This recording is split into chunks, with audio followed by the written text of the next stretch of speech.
Joy 99.7 FM. The WhatsApp line is 055 1111997 and the hashtag is Joy SMS on social media. We've been joined by the Honorable Minister of Interior, the Honorable Muntaka Mohammed Mubarak, on the show now, as we announced earlier. And we are going to talk about the ministry and the recruitment exercise and their plans for the rest of the year. Good morning, Honorable. How are you? I'm well, and you? I'm very well. You know, whenever we see you on TV, when I'm home and we are watching TV and we see you and my mom sees you, she always says a lot of kind things about you. She says you're one of her favorite students at TechSec back then. Oh, yes. That's where I did my simple. Yeah. Yes. And she always says Muntaka. My greetings to her. Yes, and she's like, Muntaka was a kind student, very hard-working student. Wow. Anyway, how are you this morning and how is the ministry?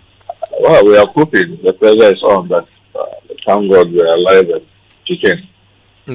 And the registration begins today, the recruitment exercise? Yeah, it begins this afternoon. What are your plans? We know it was supposed to be last week, and because of what happened, we had to review and change the strategy. So how are you approaching the registration exercise going forward? Well, let me start by thanking you very much for this opportunity and to say a big good morning to all your wonderful listeners. Well, we started with the hope to do something more different, something that's more involving, that will try and bring almost everybody on board and try to be very, very, very fair and transparent. So we started with the hope that we are going to reach out to as many Ghanaians who are qualified as possible. So I will get the most patriotic to them. But these are all hope. We need to work towards that. And long before the incident of the LWAC challenges, we had been going through, and I'm one of the ones who hated to see young people going through this long queue just because they want to go through the recruitment process. And I was very concerned about that. So when I came to the ministry, I was always drumming to them, we need to start working on something that will be different. I want people to be able to sit in the comfort of their home, to go through all the process. They will only have to come out when it's very necessary. And then even when that has to happen, we need to do it in a way that will impact very minimally health-wise on them, on their physique. So we started this long ago, and an unfortunate incident also happened at LWAC, and that even called for much scrutiny of our process to be sure that whatever we are going to do, we'll take the lessons of LWAC and our own previous lessons on board to ensure that it's similarly incident-free. So what's the process going to be? People go online and they register, and then what would be the next stage of the recruitment exercise? So the first stage is for you to acquire the master. And there are two main ways to do it.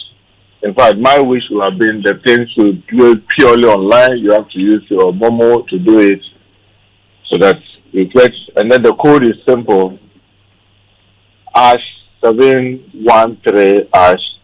#03 what do you call it? Star 713 #03 on any of the network. It will take you through, and then you'll be able to get your voucher. Then when you have your voucher, you go onto our website that we develop what we call the Centralized Services E-Recruitment Portal. So it is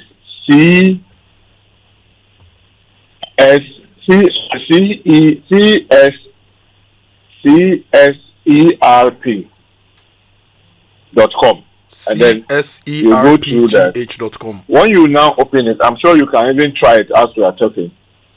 It will take you to, you see that you have all those agencies that are ready for recruitment. You select if you are going to police, you click on the police, and then it first brings you the categories and the qualifications that are required.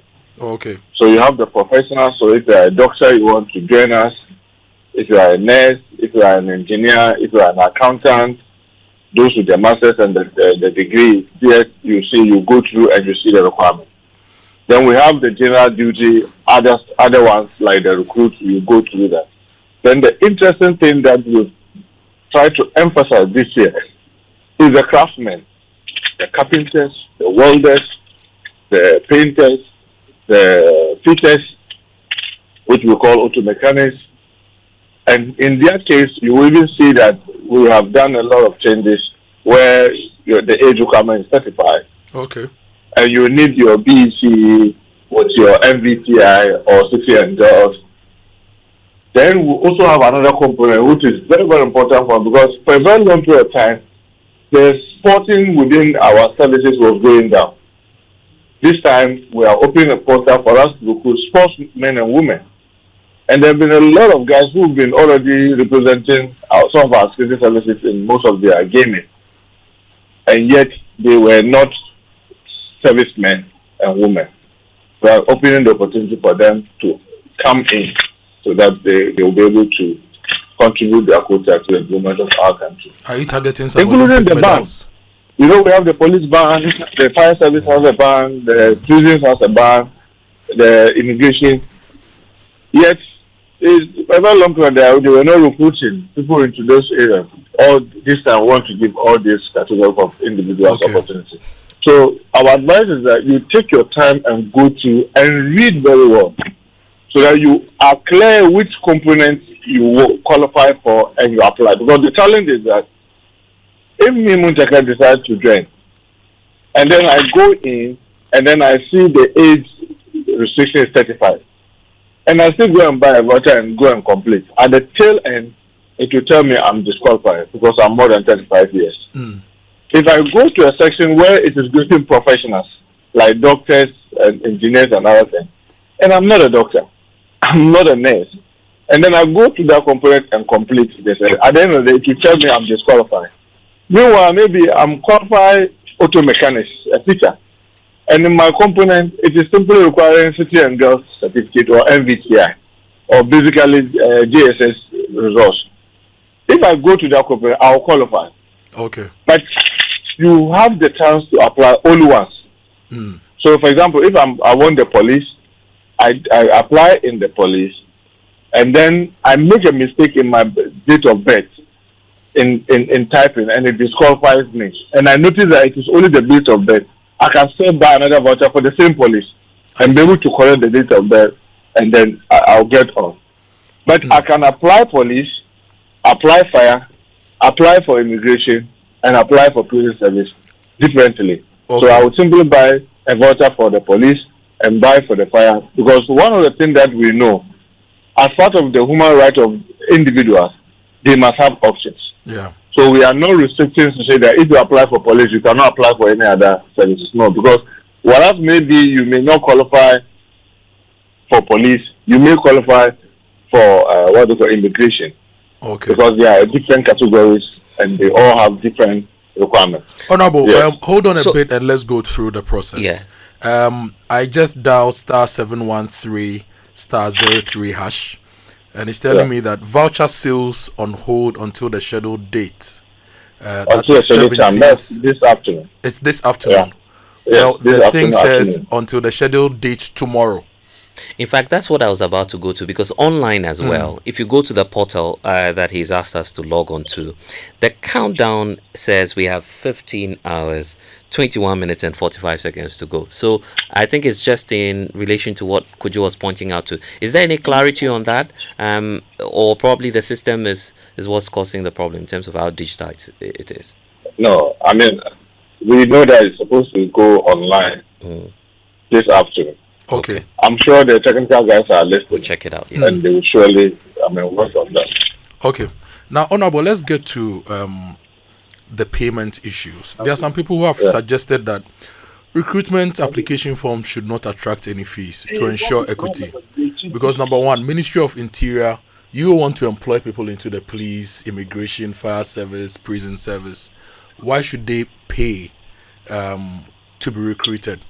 And when you were speaking right now, you said if someone made a mistake with their date of birth, for example, they would have to buy the voucher again to correct it. Is this not putting a lot of burden on people? Well, I really wish the finance ministry could provide us the full resources to be able to do this, and all this will have been for free. When I even went to the ministry, my argument was that if I buy a voucher, say 200, I should be able to use that one single voucher to apply to all the security agencies and the interior. But the challenge is clear. When it comes to the shortlisting and all those processes, the Ministry of Finance is constrained in terms of resources.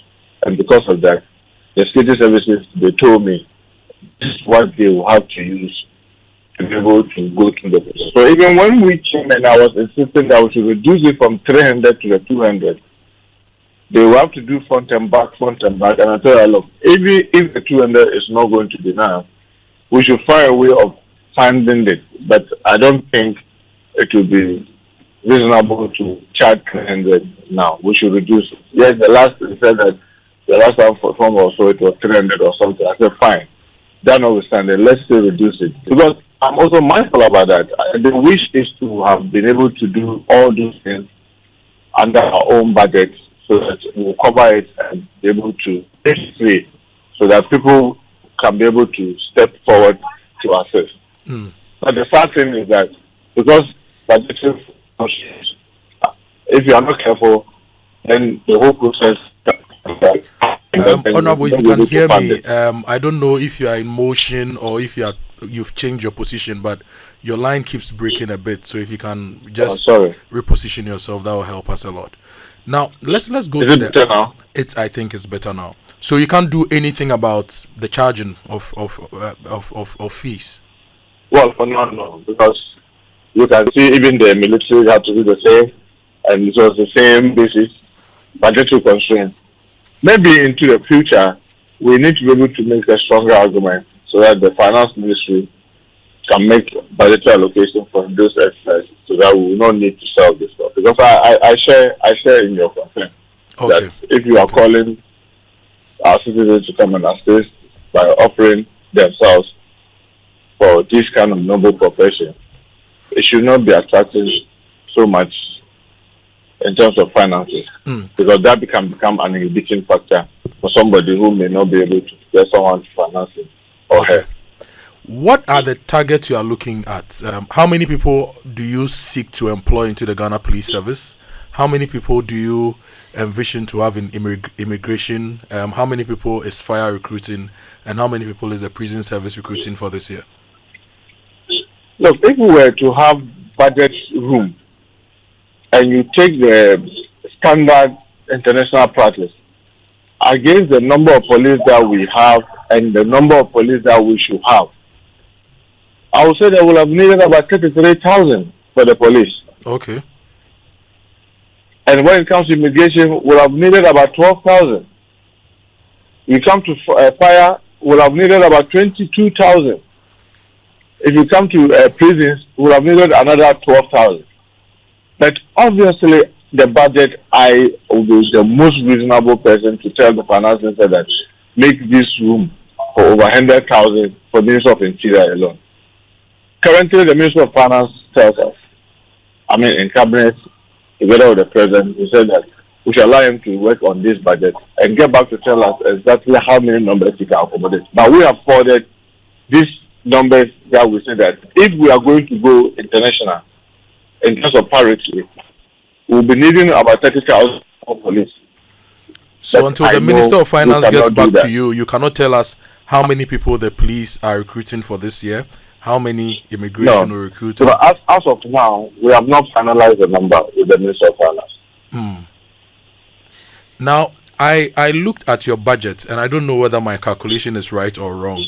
The budget allocated for interior has declined by about 8.4%.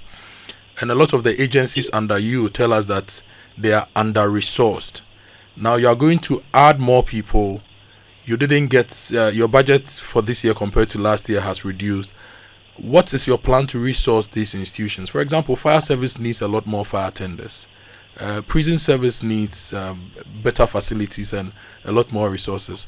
What's your plan to resource them so that these new recruits don't come into a system without any tools to work with? Well, I perfectly agree with you. But as you know, I'm not in charge of the budget. I'm in charge of the services.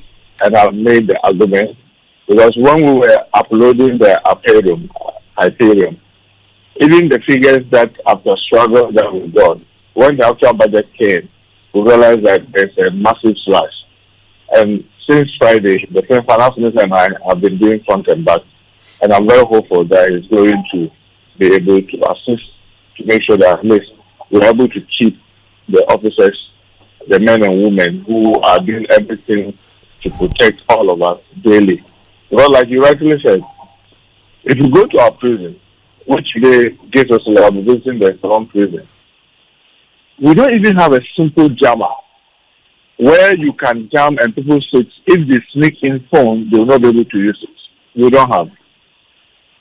We don't have a simple intuitive scanner where when you are entering to the prison, by passing through it, they'll be able to see anything being concealed.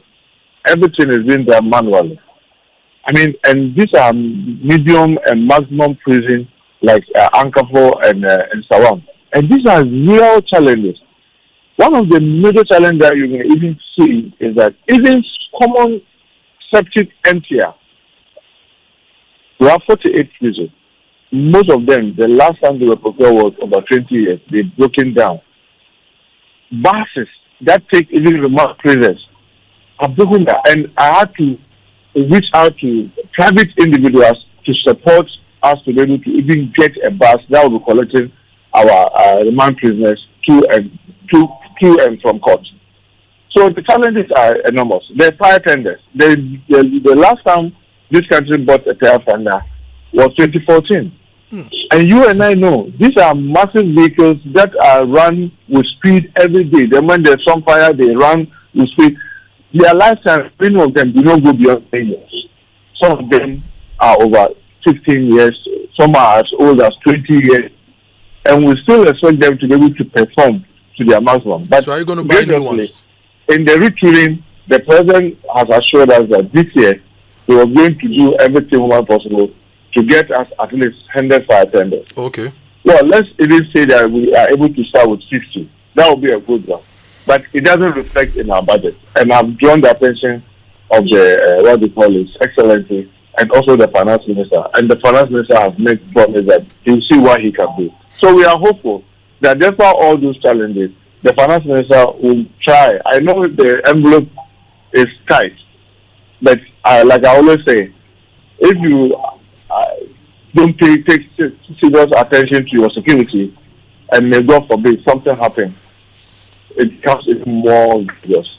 So we have to look at, despite the constraint and difficulty with envelope, the budget envelope, the finance minister will at least give us the minimum to enable us to float, whilst we hope that better times will come next year. That's 2027, where they may even be able to make more allocation to the ministry. If you just joined us, our guest on the Super Morning Show is Alhaji Muntaka Mohammed. He is indeed the Minister for the Interior and also the Honourable Member of Parliament for Aswasi. Yeah.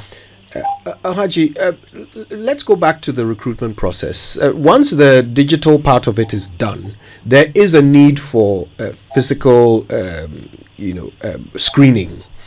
Tell us the arrangements for that. Well, one of the things that we discussed thoroughly with all the heads of the state agencies is that we are from the same ministry and we must learn from our previous past mistakes and the mistakes of others.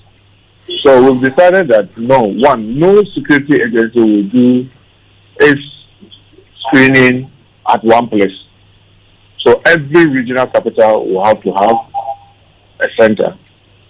And if then, depending on the numbers that will apply per region, we could have between 2 up to 15 centers for a city. So, for example, Accra, we are very sure Accra will always have the largest number, and have tasked that we should go out and look for centers that will be able to add up to about 15. The police said in the past they've done up to 6, 7, even 8 centers before. And I'm saying that for many more places, so we can do up to 10. And I'm willing to write to my colleagues. So, for example, Accra Sports Stadium, we can write for Elwa, the Legon Police Station, the Legon Sports Stadium, and all. Let's look for every space possible so that we have at least 15 centers. So, if I use as a typical place, we are likely to have a very large, numbers. We will ensure that no center will operate more than 1,000 or will screen more than 1,000 individuals a day. And even this 1,000, no center should do more than 500 in the morning section and 500 in the afternoon section. So, if, for example, you take Accra Sports Stadium and we have all this number of gates, and they say that, oh, because of the Accra Sports Stadium has a capacity of about 40,000, we can do about 1,000 in the morning. I said, no, let's do 500, because it is not about what the stadium can take, but it's about the crowd that will be outside trying to get in. So, and you know, when it comes to crowd control, police do a little more better than some of the other services. So we agree that when we are recruiting, even for immigration, if the numbers are large, the police will be there to assist. If we are doing that with the police, immigration and others will be there to assist. So we work as a team and not leave it and say that, oh, because it's for prison, let them handle it themselves. And then if there are issues, it affects all of us. So we all work together and make sure that we do this exercise, and the exercise is seemingly without much duress on the applicants.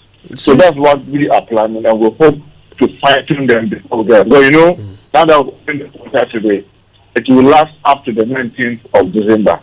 And it is beyond December 19th that we will have to have. So we have some little more time to be able to fine-tune all the loose ends and make sure that we have close to perfect situation when it comes to the body selection and even the medicals. Yeah. Since you are employing technology to assist in the process, have you considered actually booking appointments for the screening so that people come at specific time slots, so that you can even space out the 500 per morning or afternoon, space them out according to appointments? In fact, we are looking at all those options. That's why we say that this year's application is online, and because it's online, you can even track everything that will happen on your phone. Let me ask about protocol. Yes. What are the arrangements for protocol? Even the 500 for morning session, we'll try and make sure that the right, so it's this time. But you because even before we open this quarter, I got complaints that people were saying that, oh, they are just wasting your time. They've already finished. They've done what they want to do. They're taking those they want to take already. And I said, look, on my honor, and as I sit here, I can bet you with my life, on my own integrity. Look, His Excellency Jamal will never survive such a thing. That even before we open this quarter, we're taking names and we are piling names. No, nothing has happened. You can find out from the IG. You can find out from that whether they've been giving me or anybody has given them even a single name ahead of this opening of quarter. No. But the other Ghanaians always have this belief that, oh, if you are too careful, I mean, you miss it. So even if you give the person, say, you come 8 a.m., the person wants to come at 2 a.m. before the 8 a.m. and say, oh, I want to come and hold on the queue. And you do everything, they will not appreciate what you are saying. So this time, one of the things that we are trying to do is that, for example, if you are asked to come in the morning, and then we'll find you around the place and you're asked to come in the afternoon, and we'll find around the place in the morning. That becomes the basis of disqualification. And I heard someone say that, oh, I was saying that for this. Maybe if you're applying, you try it and see whether I'm doing or I'm serious. I can bet you that I'm very serious about that. If you are for and we'll see you there in the morning, you will be disqualified. Because you are the type who come to create the stampede. Because it's not your turn, and you are there blocking those whose turn is there for them to go through the process. And I mean it. Anybody who is afternoon session, you come there in the morning, that will be basis for disqualification. And we are stating in the portal that when you come, you get a message that tells you that you are supposed to come between 8 and 9. If you are supposed to come between 8 and 9, we'll see you there. Say maybe, let's say you are supposed to come there between 1 and 2, and we'll see you there in the morning around 7. You'll be disqualified. We'll disqualify you, and that's what that means you are indisciplined. Right. You can't follow simple instructions. Alaji, just for the purposes of clarity, is it the case? Are you saying there's no policy on protocol? Is that what you're telling us? That there's no room for that at all? I haven't said that there's no policy on protocol. But what I'm saying is that I will ensure that anyone who has to go for training is qualified. Okay. And when I mean you qualify, you've fallen through within the age, you have done your medicals and you have passed your medicals, and you've gone through the process. The era where, with a greater respect, others will go through this drudgery and do all this body selection, and others sleep in the home, and they only come to go to training. I am promising you on my honor, that will not happen under my words. So is it then the case that you have a threshold for the number of people you're reserving for the purposes of protocol? Is that the case? No. So how many people do you envisage? How many people? And apologies, let me just finish the question. How many people do you envisage that you would recruit through the protocol approach? What I'm saying is that I am not going to allocate anything. Say, oh, I'm doing this one for protocol. For example, those who lost their life in the Elwak incident. I think I heard the Deputy Minister of Defense saying that we will give a family member an opportunity to come in. Maybe you call that protocol. We have people that have been working with our teams, like the police force, the immigration force, the fire ban, persons like that who have already been working with us, and now an opportunity for them to be regularized. Obviously, we'll be given priority. Remember when we were teaming up with the employment to pick these volunteers, what we call the police volunteers and NYE, the ones that went to fire, all those guys, we promised them that, look, come, because this one is like a sacrifice. What you are getting is not, cannot be called a salary, cannot even be called a wage. It's just a stipend. Come and be helping us. When the portal is open, we'll prioritize you. Okay. When they apply and they are in the queue, in the process, and we get to the finish, you pass your medicals, you pass this, and you are among those ones. Obviously, we'll try and prioritize you. You may call the protocol, but if I tell you that now, I'm going to anticipate that, oh, there'll be 20. I'll be lying to you. Okay, the reason why I'm asking the question, there will be 100, I'll be lying to you. Yeah, the reason why I'm asking the question is that you've had so many people who've been working with you. In fact, even there was a recruitment process that was started before you assumed office in January. That became a center for controversy. What's the update on that outstanding list? Because Henry Quarty, we understand, initiated a process, and then the chairman of the NDC had given clear instructions to you, those on the committee at the time, that you shouldn't submit names, and that the new NDC administration was not going to take these people who were then training and readying themselves to be enlisted in security services.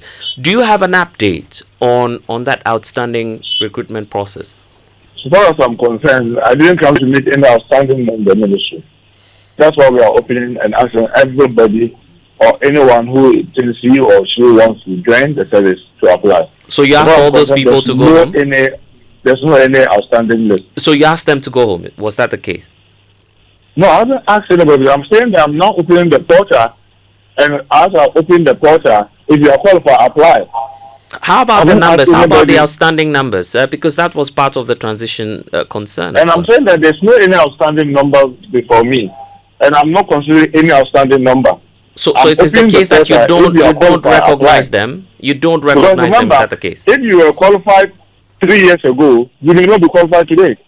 For example, if you pay the, I think that time they did 25 years or something, and then for one reason or the other, it's been 6 years, you are no longer qualified. Because if you were still within 30, you are qualified, you can apply. But if you have gone 31, you are automatically out. I'm saying, So I can't I'm give asking any the question. outstanding Did you ask these individuals to go home? Was that the case? And are you asking them to reapply? Is that what you're telling us? Unfortunately, I didn't come to meet anybody where I'll tell the person to go home. I don't know whether you get what I'm saying. I didn't come to meet any outstanding list. Those that I came to meet who were in training, I remember I set up a committee, we went through it, all those who were not qualified were made to go home. That was before even those passing out. That was several months ago. And I remember very well one incident where a member of parliament on our side, on my own side, came forward to say that, oh, this guy, he had the way he struggled to come in, and now they now realize that it's NDC, they want him out. I said, no, that's not the basis. But can you give me his name? Because I tried to keep record of all these things. Then I called the police HR. I said, can you look in and check this particular name? What was the reason that was removed from the police training school? And then he looked here and said that, oh, he had all the subjects he failed. So he didn't qualify academically. Then I asked him, can you put the young man online? He called him. And I said that, when you finish SS, did you pass any of the subjects? They said no. I said, have you heard? Yes, I tell you that he never passed. But he was able to go through. And now when we did the other thing, we fished him out and we asked him to go home. Because he wasn't qualified. Now, Honorable, to bring this matter to rest, I believe that once you agree with the Ministry of Finance on the numbers you are recruiting, you should let us know, because you know there are the people who are there through the youth employment who should want to regularize, so that we know the number of new jobs which are going to be created by this recruitment exercise. So if you can do us a favor of sharing that information with us, we'll be very, very happy. But we'll spend the last 60 seconds to talk about an issue which worries me. If we go on your website right now, there are a lot of announcements on curfews. So Boko is ongoing, Sampa, Bole, Binduri, Sola, Tuna, Kalba. There are curfews imposed on all those areas. When do you envisage that we are going to restore calm to these areas? And also the Catholic Bishops' Conference is calling for a state of emergency in Galamsey areas. Would you advise the President to consider this so that we secure those areas and fix the problems? So let me start with the curfew. It's very unfortunate that circumstances will have to get to a point where you have to impose curfew. And let me say that we've been working very hard with the communities, the chiefs, and all who are involved to try to ease the situations in these areas. And let me speak them one after the other. If you look at Sampa, currently the curfew is from 10 p.m.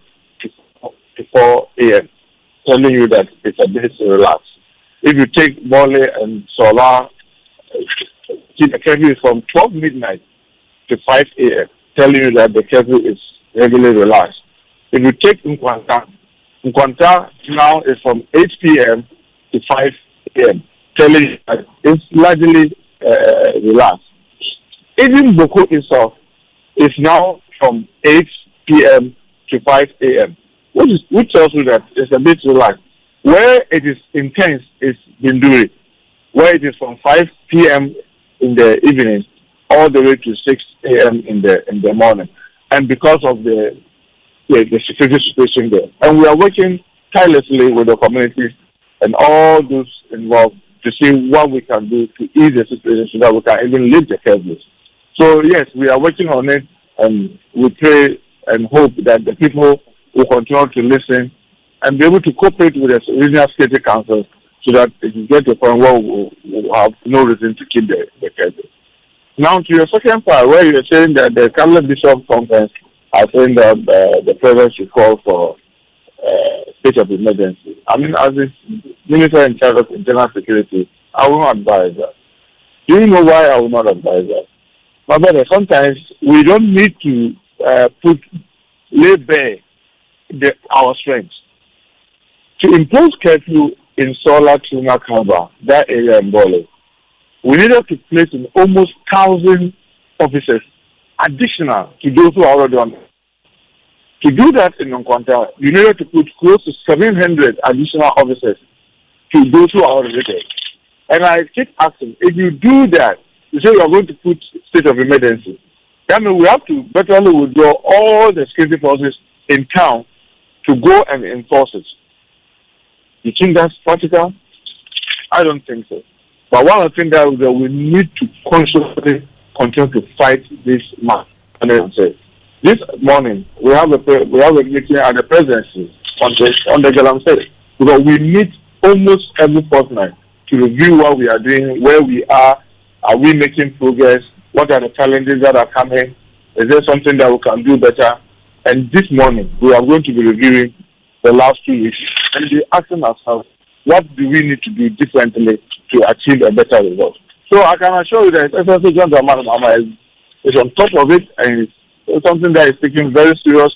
It's giving all over this, 10 instructions that we must work to bring this manner to a stop. The challenge we have, which I want you to be doing, is to appeal to communities. Because you see, if you want to bring down criminal activities and the community are not supportive, it makes the work more difficult.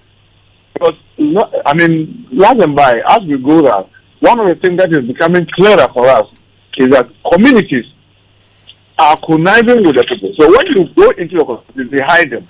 When you even try to seize their equipment, then the community that you are there to protect come out to support the people to block the road. And you've seen the number of incidents where people have attacked security agencies and we have to go in there to do sweeping and all that. So I want to appeal to our chiefs, our opinion leaders, our community leaders, the religious leaders, like the country leaders conference on their pulpit. They should be talking to the communities to be supportive of this fight, because it makes it very difficult when the community is not supporting, and then you go in that with the security forces that you're going to fight something that the community is not supporting. Right. Alaji, we thought that would have been the last, but what we've been seeing online is some videos purportedly to be those who were brought into this country as the third state arrangement we have with the United States, where some deportees were brought into our country. We've seen videos of some maltreatment going on. The claim online and on social media is that these were the individuals or West African nationals that were brought in. Do you have any knowledge of this video, and what would you say about the custody or otherwise of the immigration service and how they're handling these individuals?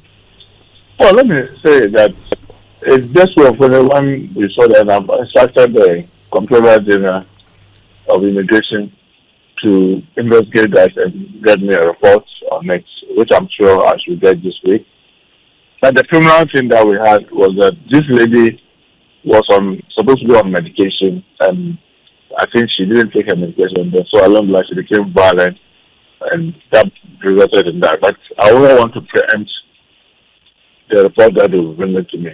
I can assure you that we believe that we are brothers and sisters. Our brothers and sisters from the West African countries will be treated with utmost respect. We will do everything humanly possible to treat them well, just as we treat our own citizens. There's no any connivance or government involvement in trying to molest anybody that's been brought in from the United States of America. We'll continue to give them the best of services that we can and be able to encourage them to have their options. If you want to stay, then let the embassy pick you up. If you want to go back to your country, we'll facilitate your movement. And we'll do this with the involvement of their embassy, because we call the embassies in. Sometimes they give us a travel certificate so that they enable us move them to their country. So we continue to work with the foreign ministry and their various missions in Accra to make sure that every citizen of the West African that is brought into our country is treated with respect. And like I said, while that person doesn't have any criminal background and the person wants to stay, we'll encourage the embassy to come forward and pick them so that they can stay with us. Do you have the number of persons in your custody now? As far as I'm concerned, almost everybody is gone. We have only three so Senegalese that are still here. Thank you so much, Alaji, for joining us this morning. Mungode, Aleba Kilada. Not good. Thanks so much for the opportunity. We hope to get you in the studio. We want to actually discuss your budget and program of activities for the year, but we know because of the recruitment you are busy. So let's plan for, say, next week, next 2 weeks. So we'll discuss the ministry in detail. That was wonderful. Thank you so much. Thank you so much. Have a great day.